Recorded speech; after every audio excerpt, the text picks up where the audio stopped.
ഇന്ത്യയിലെ ആദ്യത്തെ പൊതുതെരഞ്ഞെടുപ്പ് നടന്ന സമയത്ത് ഇന്ത്യൻ തെരഞ്ഞെടുപ്പ് കമ്മീഷൻ നേരിട്ട പ്രധാന വെല്ലുവിളിയായിരുന്നു കള്ളവോട്ടുകൾ. ഒരാൾക്ക് ഒന്നിലധികം വോട്ടുകൾ ചെയ്യാൻ അനുകൂലമായ സാഹചര്യമായിരുന്നു അന്ന് നിലനിന്നിരുന്നത്. ഇതിനൊരു പരിഹാരമെന്ന നിലയിൽ ന്യൂഡൽഹിയിലെ നാഷണൽ ഫിസിക്കൽ ലബോറട്ടറി ഒരു പ്രത്യേകതരം മഷി വികസിപ്പിച്ചെടുത്തു. അതാണ് വോട്ടിംഗ് മഷി. വോട്ടിംഗ് മഷിക്ക് സാധാരണയായി വയലറ്റ് നിറമാണുള്ളത്.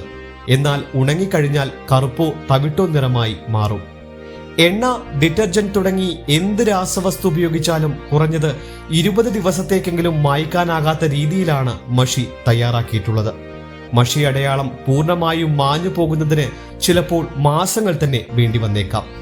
മഷിയുടെ രാസഘടന സംബന്ധിച്ച വിവരങ്ങൾ അജ്ഞാതമാണ്.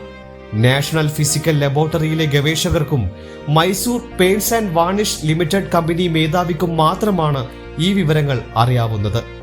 ഏറെ സുരക്ഷാ ക്രമീകരണങ്ങൾക്ക് നടുവിൽ അതീവ രഹസ്യമായാണ് മഷിയുടെ നിർമ്മാണ പ്രവർത്തനങ്ങൾ നടക്കുന്നത്. സിൽവർ നൈട്രേറ്റ് ആണ് വോട്ടിംഗ് മഷിയിലെ പ്രധാന ഘടകം. അടയാളം നീണ്ടു നിൽക്കേണ്ട സമയപരിധി അനുസരിച്ച് മഷിയിൽ 10 മുതൽ 15% വരെ സിൽവർ നൈട്രേറ്റ് ചേർക്കുന്നു. ഈ സിൽവർ നൈട്രേറ്റ് സൂര്യപ്രകാശത്തിലെ അൾട്രാ വയലറ്റ് രശ്മികളുടെ സാന്നിധ്യത്തിൽ നഖത്തിലും ത്വക്കിലും ഉണങ്ങിപ്പിടിക്കുന്നു. തൊലിപ്പുറത്തെയും നഖത്തിലെയും കോശങ്ങൾ നശിച്ച് പുതിയവ രൂപപ്പെടുന്നതുവരെയും അടയാളം നീണ്ടു നിൽക്കാറുണ്ട്. 1937 സ്ഥാപിക്കപ്പെട്ട Mysore paints and varnish limited company 1947 ഒരു പൊതുമേഖലാ സ്ഥാപനമായി മാറി. 1962 ലോക്സഭാ തെരഞ്ഞെടുപ്പിലാണ് കമ്പനിയുടെ മഷി ആദ്യമായി ഉപയോഗിച്ചത്. അതിനുശേഷമുള്ള എല്ലാ തെരഞ്ഞെടുപ്പുകളിലും ഇവിടുത്തെ മഷി തന്നെയാണ് ഉപയോഗിച്ചു വരുന്നത്. 1976 മുതൽ കംബോഡിയ, തുർക്കി, ദക്ഷിണാഫ്രിക്ക, നൈജീരിയ, ഗാന, നേപ്പാൾ, പാപ്പുവ ന്യൂഗിനി തുടങ്ങിയ രാജ്യങ്ങളിലേക്കും മഷി കയറ്റുമതി ചെയ്യുന്നുണ്ട്.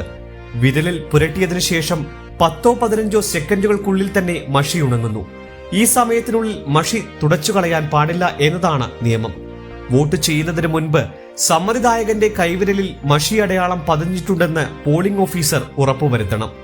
ഇടത് ചൂണ്ടുവിരൽ പരിശോധിക്കാൻ വിസമ്മതിക്കുകയോ മഷി പുരട്ടാൻ അനുവദിക്കാതിരിക്കുകയോ മഷി മായ്ക്കാൻ ശ്രമിക്കുകയോ ചെയ്യുന്നവരെ വോട്ട് ചെയ്യുന്നതിൽ നിന്നും വിലക്കുന്നതിനുള്ള അധികാരം ഉദ്യോഗസ്ഥർക്കുണ്ട്. വിരലിൽ മുമ്പ് തന്നെ സമാനമായ അടയാളമുള്ളവർക്കും വോട്ട് ചെയ്യുവാൻ അനുവാദമില്ല. കയ്യിൽ എണ്ണമയമോ മറ്റോ ഉണ്ടെങ്കിൽ അത് നീക്കം ചെയ്തതിനു ശേഷം മാത്രമേ മഷി പുരട്ടുകയുള്ളൂ.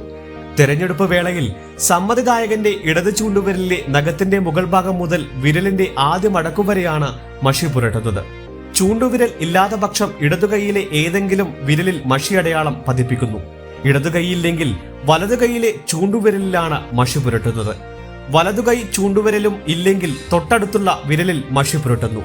2 കൈയിലും വിരലുകൾ ഇല്ലെങ്കിൽ ഇടതുകൈയുടെയോ വലതുകൈയുടെയോ താഴെയുള്ള ഭാഗത്ത് മഷി പുരട്ടുന്നു. പണ്ട് നഖവും തൊലിയും ചേരുന്ന ഭാഗത്തായിരുന്നു മഷി പുരട്ടിയിരുന്നത്.